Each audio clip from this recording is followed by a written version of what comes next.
and spent a lot of time studying the life and Antarctic journey of Ernest Shackleton, the explorer whose boat was frozen in the ice in 1910 and actually crushed by the ice.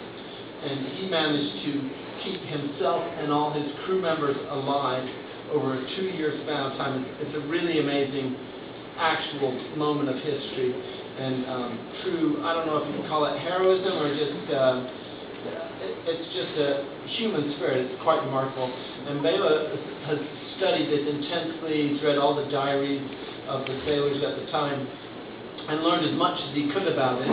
But he felt that he hadn't really learned quite enough, and that the only way to really get sort of direct knowledge of this experience would be if he himself set sail in the Wattle Sea in his 12-foot sunfish.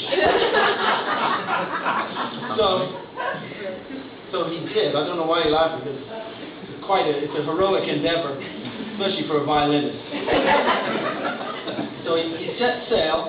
He got in the Wattle Sea where the ice floes congealed, and they congealed around his boat, and he wasn't going anywhere. And he thought, oh, this is pretty good. But then it got worse, because a giant wave came and swept over him and encrusted his whole body in ice.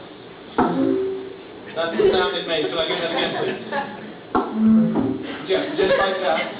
And it was looking like Bela was going to be a goner, and we might have to look for another violinist. But nearby was a rookery of penguins who had spent time working as extras in that movie March of the Penguins.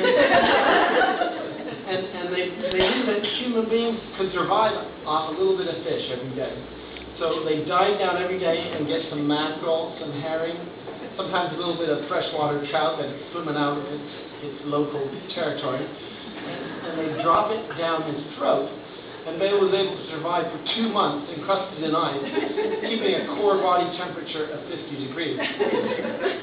All of a sudden, well, not really all of a sudden, but gradually an icebreaker made it to him, and they saw him, and they realized if they tried to sort of thaw him out, they might lose him.